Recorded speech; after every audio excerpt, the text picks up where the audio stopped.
High Chancellor Vextar stared at the holographic display floating above his command table. The blue light made his scaled face look even more grim than usual. 3 weeks had passed since the impossible happened. 3 weeks since a primitive species from some backwater planet had destroyed his greatest fleet. The Zephyrian Empire had ruled the outer galaxy for 2,000 years. Their ships were the most advanced. Their weapons were the most powerful. Their armies were unstoppable. Until they met the humans. "Tell me again," Vextar said to his military advisor. General Thokran stood at attention, his battle scars visible under the harsh light. "How many ships did these humans use?" 12, High Chancellor, Thokran replied.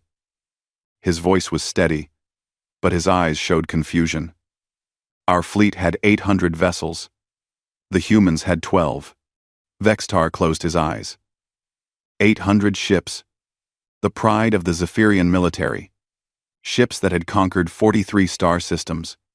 All destroyed or captured by 12 human vessels. "And their tactics?" Vextar asked. "Strange, sir. They seemed surprised to see us. The first transmission we intercepted was asking if we were lost." Thokran paused. "They offered to help us find our way home." A junior officer approached the table. His hands shook as he held a data pad. "High Chancellor, we have new intelligence from our surviving ships." Vextar looked up. "What intelligence?" "The human communications, sir. We recorded everything before the battle." The officer swallowed hard. "The translations are complete. Show me." The hologram changed. Now it showed text in Zephyrian script. Vextar read the first message, and his blood went cold.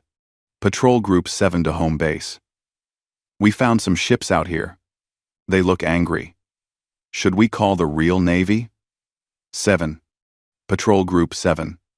Not a battle fleet. Not an invasion force. A patrol group. The next message made things worse. "Home base to Patrol 7. Handle it yourselves. The main fleets are busy with training exercises." Vextar read the words 3 times. Training exercises. The humans had other fleets.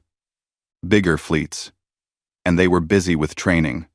"There is more, High Chancellor," the officer said quietly.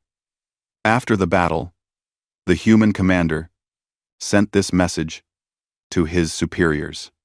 The text appeared. "Patrol 7 to home base. Small skirmish with unknown aliens. No damage to our ships. Aliens had primitive weapons but good spirit. Recommend diplomatic contact. End of report." The room went silent. General Thokran stepped forward. "A small skirmish? They destroyed our greatest fleet and called it a small skirmish?" Vextar stood up slowly. His legs felt weak. The officer looked down at his datapad.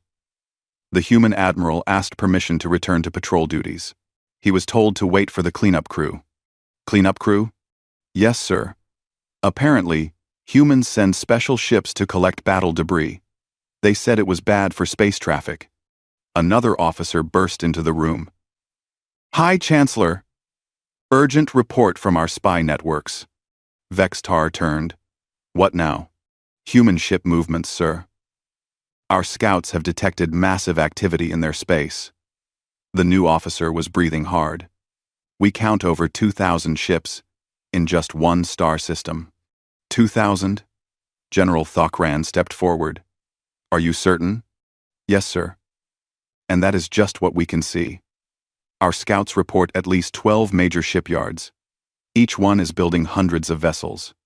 Vextar sat back down. His mind struggled to process this information. The humans had not sent their military to destroy his fleet. They had sent a patrol group. A small patrol group that was bored and looking for something to do. "Sir," another voice called. It was his intelligence chief, Commander Ziltok. "We have intercepted more human communications. More bad news?" "I am afraid so, sir. The humans are discussing what to do about us." Ziltok activated his own hologram. They are debating whether to send a diplomatic mission or simply ignore us. Ignore us?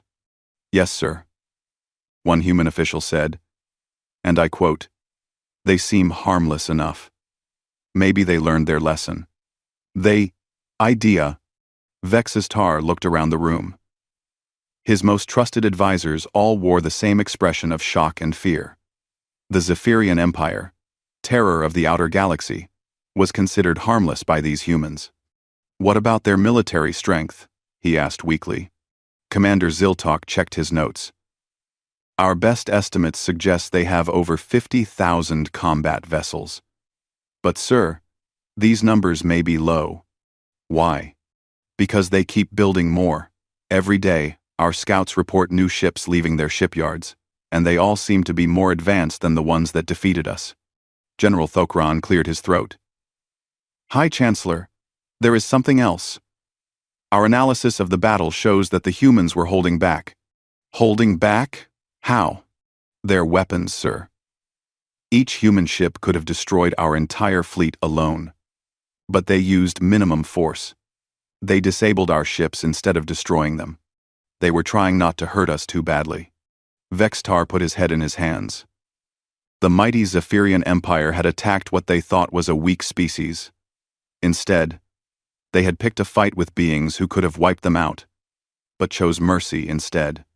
What do we do now? He asked quietly. The room was silent for a long moment. Then Commander Ziltok spoke. Perhaps, High Chancellor, we should consider sending our own diplomatic mission. Before they decide, we are not harmless after all. Vextar nodded slowly. The age of Zephyrian dominance was over. A new power had emerged in the galaxy, and that power had 12 ship patrol groups that could destroy entire fleets while barely paying attention. He wondered what their real military looked like. Commander Ziltok checked his stealth suit one more time. The Zephyrian intelligence officer had volunteered for the most dangerous mission in the Empire's history. He was going to spy on the humans.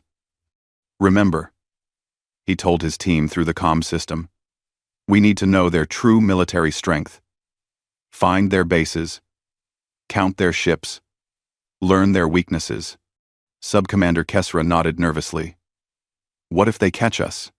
They won't, Ziltok said, with confidence he did not feel.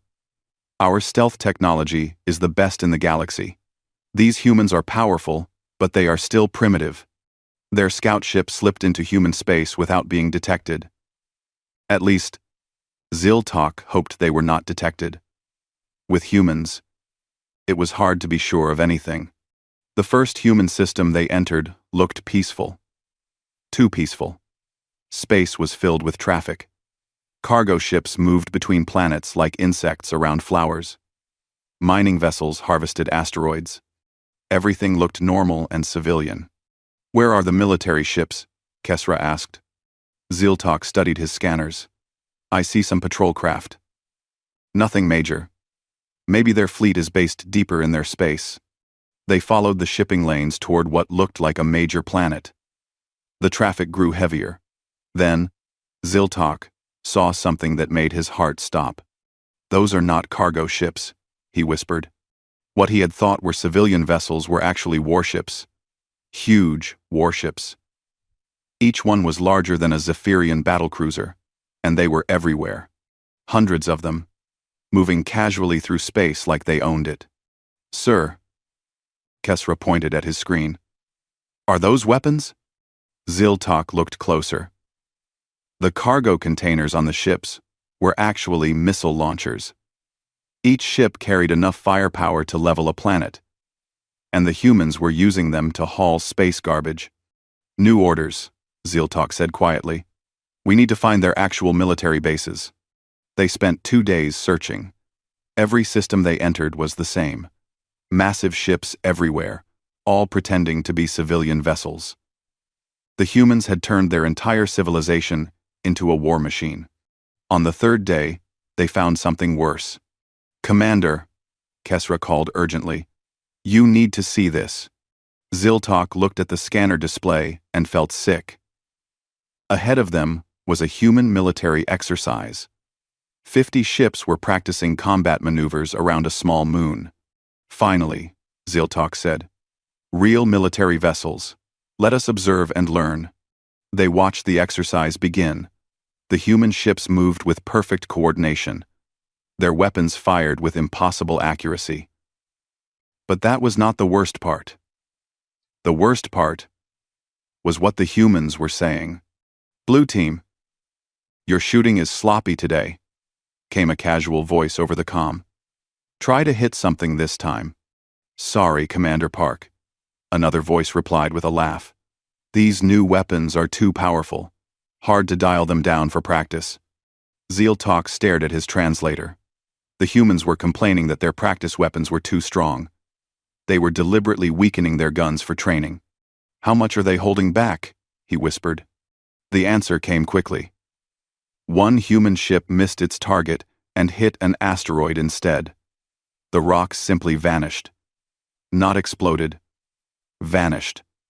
The weapon had broken it down to atoms. Captain Liu, came an annoyed voice. You just disintegrated a perfectly good asteroid. The mining guild will complain again. My fault, Commander, Captain Liu replied cheerfully. I forgot to switch to training mode. Training mode. These weapons had a training mode that was still powerful enough to destroy anything Ziltok had ever seen. The exercise continued for an hour. The humans treated weapons that could destroy cities like children's toys. They joked about firepower that would terrify entire star systems. When they were done, they simply flew away like nothing important had happened. Commander, Kesra said in a shaky voice. Ziltok checked his scanners. 200? Maybe 300? Sir, I have been monitoring their communications. This is Training Sector 7. So? They have mentioned 11 other training sectors. Each one is bigger than this. Ziltok closed his eyes. 12 training sectors. Each with hundreds of ships. Each ship capable of destroying planets. And this was just for practice. There is more, sir, Kesra continued. I intercepted a message about something called the Reserve Fleet. What about it? The human admiral said it was getting too crowded. They need to build more storage facilities for the extra ships. Storage facilities. The humans had so many warships, they needed special places to store the ones they were not using. Commander? Another team member called. I am picking up a massive energy signature. Distance. 12 light minutes. Ziltok turned his ship toward the signal. What they found there would haunt his dreams forever. It was a human shipyard. Not a small facility, but a massive industrial complex stretching across half a solar system. And it was building ships. Hundreds of ships. Ships that made the ones they had seen look like toys. Those are not warships, Kesra whispered. Those are mobile weapons platforms. Each new vessel was the size of a space station. Their hulls bristled with weapons that defied description. And the humans were building them like cars on an assembly line. Sir, his technician called. I am detecting similar facilities in this system. 7 more shipyards, all building ships like these. 7 more? In one system? Yes, sir. And, Commander, the humans are building ships faster than we thought possible. Those shipyards will launch 50 new vessels this week. Ziltok sat in stunned silence. 50 new ships per week, from one system. And humans controlled hundreds of systems. Set course for home, he said quietly. We have learned enough. As they left human space, Ziltok tried to calculate what he had seen. It was impossible. The humans had not built a military. They had built something beyond anything the galaxy had ever known. And they still acted like they were the peaceful ones. When they reached Zephyrian space, Ziltok sent his report to High Chancellor Vextar. It contained one simple message. Recommend immediate surrender. These beings are not just powerful. They are the most terrifying force in galactic history. and they do not even realize it. Ambassador Chen Wei-ming adjusted his simple gray suit as he stepped out of the shuttle. He looked like a harmless, middle-aged man who sold insurance for a living. The Zephyrian delegation waiting for him had expected someone more impressive. High Chancellor Vextar studied the human ambassador with growing confusion. This ordinary-looking person represented the most powerful military force in the galaxy? Where was his armor? His weapons? His guards? "Welcome to Zephyr Prime," Vextar said formally. "I am High Chancellor of the Zephyrian Empire." Chen smiled politely and bowed slightly. "Thank you for agreeing to meet. I am Chen Wei-ming. I speak for Earth and her allies." Allies? Vextar made a mental note. The humans had allies already. "Please, follow me to the council chamber," Vextar said. He gestured toward the massive doors of his palace. "We have much to discuss." As they walked, Chen looked around with genuine interest. "Beautiful architecture," he said. "Very impressive. How old is this building?" 800 years, Vextar replied proudly. "Built to show the eternal strength of our empire." "Eternal," Chen repeated thoughtfully. "That's a long time. Things change so quickly these days." Something in his tone made Vextar uncomfortable. They entered the council chamber, where General Thokran and Trade Minister Yoktel waited. Chen took his seat across from them, still looking like he was here to discuss insurance policies. "Now then," Vextar began. "Let us address the recent misunderstanding between our peoples." Chen nodded. "Yes. That unfortunate incident with your fleet. I hope your people recovered safely?" "I hope your people recovered safely. Most of them, yes. Thanks to your people's restraint. Well, there was no need for unnecessary violence," Chen said mildly. "Your ships were clearly lost. Happens to everyone sometimes." Vextar blinked. Lost? The pride of the Zephyrian military had been lost? "Perhaps we should discuss terms," General Thokran interjected. "Our empire is vast and powerful. We control 43 star systems." Chen pulled out a small tablet and touched the screen. 41 systems, actually. You lost 2 more last week to local rebellions." The room went silent. Thokran leaned forward. "How do you know about that?" "Those reports are classified." Chen looked up from his tablet with mild surprise. "Oh, we keep track of what happens in the neighborhood. Helps prevent misunderstandings like the one we just had." Vextar felt cold sweat on his scales. "What kind of tracking?" "Nothing invasive," Chen assured him. "We just monitor communications, ship movements, military deployments, standard security measures. We learned early that it's better to know what's happening before problems start." Trade Minister Yoktel spoke up nervously. "You monitor our communications? All of them?" "Not all," Chen said. "Just military and government channels, and shipping manifests, and economic data. The usual things." He paused. "Oh, and we track all your ship movements, of course. Can't be too careful." General Thokran slammed his fist on the table. "That is an act of war, spying on a sovereign empire." Chen looked genuinely confused. "Spying? No. This is just basic security monitoring. Every civilization does this, right?" He tilted his head. "You don't monitor your neighbors?" "We." Thokran started, then stopped. The Zephyrian Empire did spy on other species, but they had never suspected anyone was doing it to them. Anyway, Chen continued cheerfully, "Let's discuss the situation. You attacked our patrol group, which was regrettable. But we understand it was probably a mistake. Vextar tried to regain control. Our empire spans hundreds of light years. We command millions of soldiers. We are not some minor power to be dismissed." Chen nodded politely. "Of course not. Your empire is quite impressive. Or rather, it was." He touched his tablet again. "According to our most recent intelligence, You're down to about 38 systems now. 3 more rebellions started yesterday. Impossible, Vextar whispered. Oh yes, Chen said, consulting his tablet. The Corvin system declared independence this morning. The Felix worlds are in open revolt, and the Theta sector just stopped answering your messages entirely. He looked up.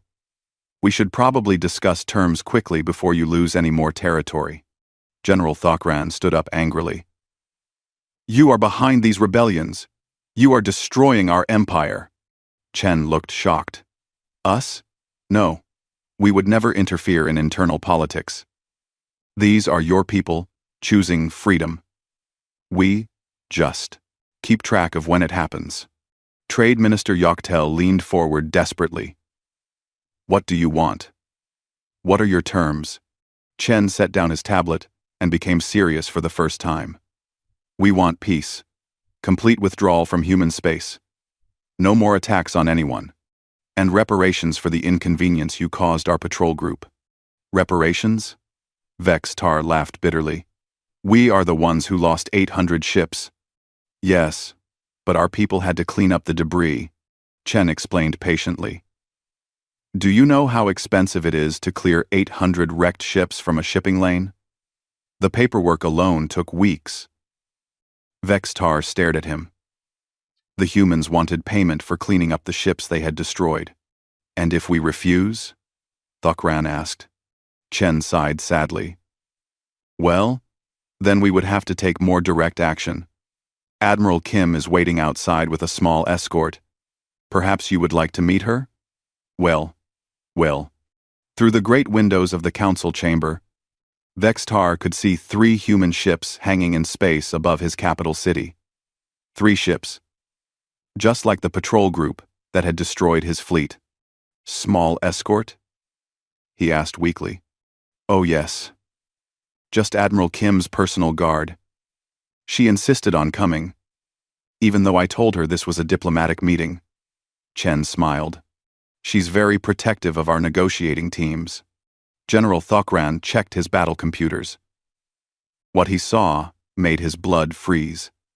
Each of those 3 ships was more powerful than anything in the Zephyrian military. And this was just the Admiral's personal escort. Chen noticed their expressions. Don't worry. Admiral Kim has strict orders not to do anything unless you attack us first. We're very committed to peaceful solutions. The words hung in the air like a threat disguised as reassurance. Vextar realized that his empire was finished. Not destroyed in battle, but simply made irrelevant by being so far beyond them that they could dictate terms while apologizing for the inconvenience. We accept your terms, he said quietly. Chen smiled and stood up. Excellent. I'll have the paperwork ready by tomorrow. Oh, and Chancellor? You might want to start thinking about a new form of government. Empires are so old-fashioned these days. High Chancellor Vextar stood on the bridge of his flagship, watching 50,000 ships prepare for battle. It was the largest fleet in Zephyrian history. Every vessel the Empire could gather. Their ultimate weapon against the human threat. This will show them, he muttered to General Thokran. They may be advanced, but they cannot face our entire military at once. Thokran nodded, though he looked worried. They prefer them because they are weak. Vextar slammed his fist on the command console. No species can be that powerful and that peaceful. It makes no sense. The Zephyrian fleet moved through hyperspace toward the human border. Intelligence reports showed only light human patrols in the target sector. Nothing that could stop 50,000 warships. Dropping out of hyperspace in 10 seconds, the navigator announced. Vextar smiled. Soon the galaxy would see that the Zephyrian Empire still had teeth. The fleet emerged from hyperspace in perfect formation. 50,000 ships spread across space like a metal storm. Vextar looked at the tactical display and felt confident for the first time in weeks. Then the human ships appeared. They came out of nowhere. One moment space was empty except for the Zephyrian fleet. The next moment it was filled with human vessels. Not dozens. Not hundreds. Thousands upon thousands of ships materialized around the Zephyrians, like ghosts becoming solid. "Sir," the sensor officer said in a shaky voice, "I count 200,000 human vessels. 200,000. 4 times the size of the Zephyrian fleet. And they had appeared without warning, surrounding the Empire's greatest military force, like it was a child's toy." "How is that possible?" Vextar whispered. General Thokran checked his instruments. "Sir, these are not the ships we encountered before. These are different. 2D. 2. The human vessels were massive.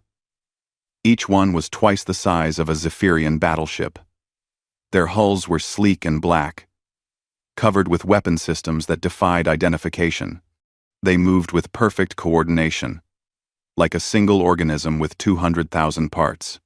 A communication came through on all frequencies. The voice was calm, almost bored. "Zephyrian Fleet.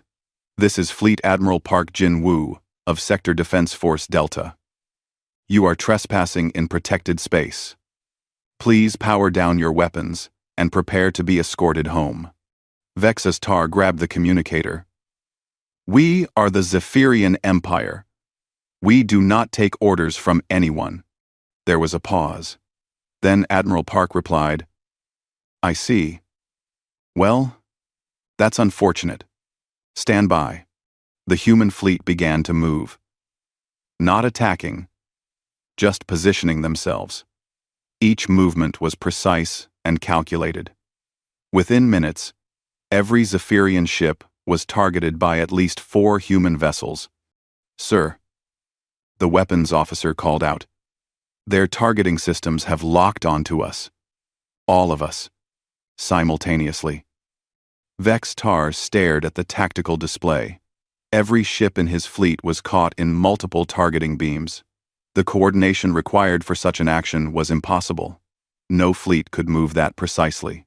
"Fire at will," Vex Tar screamed. "All ships attack." The Zephyrian fleet opened fire with everything they had. Thousands of missiles streaked toward the human ships. Energy beams cut through space. Every weapon the Empire possessed was unleashed at once. The humans did not even bother to dodge. The missiles struck human shields and simply vanished. The energy beams hit their hulls and scattered harmlessly. The greatest bombardment in Zephyrian history had no effect whatsoever. Admiral Park's voice came through again, still sounding bored. "Are you finished? Good. Now observe." One human ship fired a single shot. Just one. The energy beam reached out across space and touched a small asteroid floating nearby. The rock disappeared. Not destroyed, not broken apart. Simply gone, as if it had never existed. "That was our lowest power setting," Admiral Park explained conversationally. "Each of our vessels carries approximately 4,000 weapons of that type. We also have larger ones for special occasions." Vex Tar felt his legs give out. He sank into his command chair, staring at the display. Each human ship could erase his entire fleet with a single volley. And there were 200,000 of them. "Surrender," General Thokran whispered. "Zephyrian Fleet," Admiral Park continued. "You will now power down all weapons and engines. Any ship that fails to comply will be disabled. Any ship that continues to resist will be destroyed. You have 30 seconds. Vex Tar reached for the fleet communication system with trembling hands. "All ships, power down immediately. Surrender to human forces." 10. The order went out across the fleet. Within moments, 50,000 Zephyrian ships went dark. The greatest military force in their history had surrendered without landing a single blow. A human shuttle approached Vex Tar's flagship. Admiral Park himself came aboard, escorted by 2 humans in simple uniforms. He was a small, quiet man who looked like a teacher or librarian. "Chancellor Vex Tar," Park said politely as he entered the bridge, "I am sorry this was necessary. We had hoped you would accept Ambassador Chen's terms. Your fleet, Vextar said weakly. 200,000 ships. Where did they come from? Park looked genuinely surprised. Fleet? Oh, this is not a fleet. This is Sector Defense Force Delta. We have 12 such forces, plus the Strategic Reserve. 12? Yes. We keep them stationed around human space for routine patrol duties. Sector Defense Force Alpha is actually larger than Delta, but they were busy with training exercises. Vextar stared at him. Training exercises? You have larger forces doing training exercises? Well, yes. How else would our crews stay sharp? Park checked a small device on his wrist. Speaking of which, I need to get these ships back to their patrol routes. We have a schedule to maintain. General Thokran stepped forward. Admiral, how many ships does humanity possess?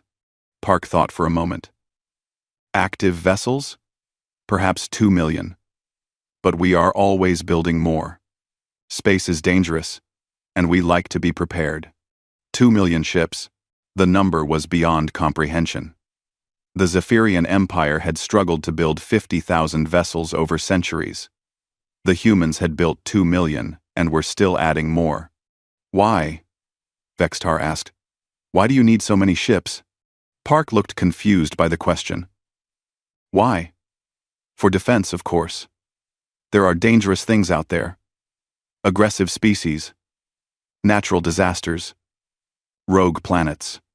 We learned long ago that it is better to be overprepared than underprepared. But you could conquer the entire galaxy with such a force. Conquer? Park shook his head. We do not want to conquer anyone. We just want to be safe. And now that we have met you, we want to make sure you are safe too. He gestured toward the human fleet surrounding them. These ships will escort you home. We will help you rebuild your government. Create something more stable and peaceful. The galaxy is big enough for everyone, but only if everyone behaves. Vextar looked out at the human ships. Dark and silent. They waited with infinite patience. 200,000 vessels that could destroy star systems, commanded by a man who spoke of safety and peace. What have we done? He whispered. Admiral Park heard him and smiled sadly. You picked a fight with the wrong neighbors, Chancellor. But do not worry.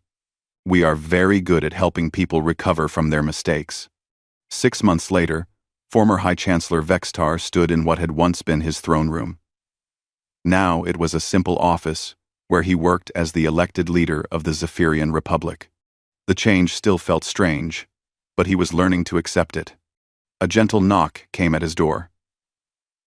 Ambassador Chen Wai-Ming entered, carrying a steaming cup of something that smelled wonderful. A blend from Earth that I think you might enjoy. Vextar accepted the cup gratefully. In the months since humanity had taken charge of galactic affairs, he had grown to appreciate their small kindnesses. Thank you, Ambassador. Please, sit. Chen settled into a chair across from Vextar's desk. Through the window, they could see the construction crews working on the new city center. Human engineering teams worked alongside Zephyrian workers, building schools and hospitals where military bases had once stood. The Galactic Cooperation Council meeting is next week, Chen said. Are you prepared for your speech? Vextar nodded. I have been practicing. It is still difficult to believe that 47 different species want to hear what I have to say. 49 now, Chen corrected gently. The Altarians and the Centauri Union both requested membership yesterday. They want the protection and prosperity that comes with human oversight. Protection and prosperity. 6 months ago, those words would have made Vextar angry. Now he understood their true meaning. The galaxy had never been more peaceful or more prosperous than under human guidance. How do you do it? Vextar asked. How do you manage so many different species? So many conflicting interests? Chen sipped his tea thoughtfully. We learned from our own mistakes. Humans spent centuries fighting each other before we figured out that cooperation works better than conquest. When we went to the stars, we decided to do things differently. But your military power is necessary for peace, Chen finished. We learned that bullies only understand strength, but we also learned that strength without wisdom leads to tyranny. So we built our forces to protect, not to conquer. Vextar looked out the window again. In the distance, he could see a human patrol ship making its lazy way across the sky. 6 months ago, such a sight would have terrified him. Now, it was comforting. Those ships kept pirates away and ensured that trade flowed freely. President Jung wants to meet with you next week, Chen continued. She is interested in your thoughts on the new exploration project. The intergalactic mission?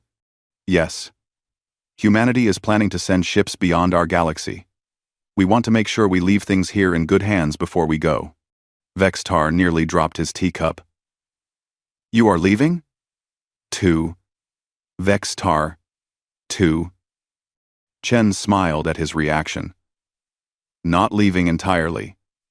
We will still maintain our bases and patrol routes, but most of our exploration fleets will be heading for the Andromeda Galaxy.